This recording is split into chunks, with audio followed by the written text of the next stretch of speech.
বন্ধুরা, আজকে আমরা জানবো সৎ জীবনের পথ কেমন হয়। সৎ জীবন মানে শুধু সত্য বলা নয়, বরং প্রতিটি কাজে ন্যায়ের পথে চলা, অন্যায়কে না বলা, নবীর সামনে নিরীহ থাকা, নিজের বিবেককে সঙ্গী করা। আর এটাই সততার প্রকৃত পরিচয়। সৎ মানুষ হয়তো সবসময় জেতে না, কিন্তু শেষ পর্যন্ত তার জীবন হয় সম্মানিত ও শান্তিময়। সততা একটি দীপ্ত আলো, যা অন্ধকারের মধ্যেও পথ দেখায়। যে সৎ পথে চলে তার আত্মা থাকে মুক্ত, চোখে থাকে প্রশান্তি। বন্ধুরা, আজকে আমরা জানবো সৎ জীবনের পথ কেমন হয়। সৎ জীবন মানে শুধু সত্য বলা নয়, বরং প্রতিটি কাজে ন্যায়ের পথে চলা, অন্যায়কে না বলা, নবীর সামনে নিরীহ থাকা, নিজের বিবেককে সঙ্গী করা।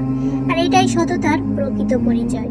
সৎ মানুষ হয়তো সবসময় জেতে না, কিন্তু শেষ পর্যন্ত তার জীবন হয় সম্মানিত ও শান্তিময়।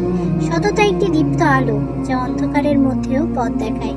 যে সৎ পথে চলে তার আত্মা থাকে মুক্ত, চোখে থাকে প্রশান্তি।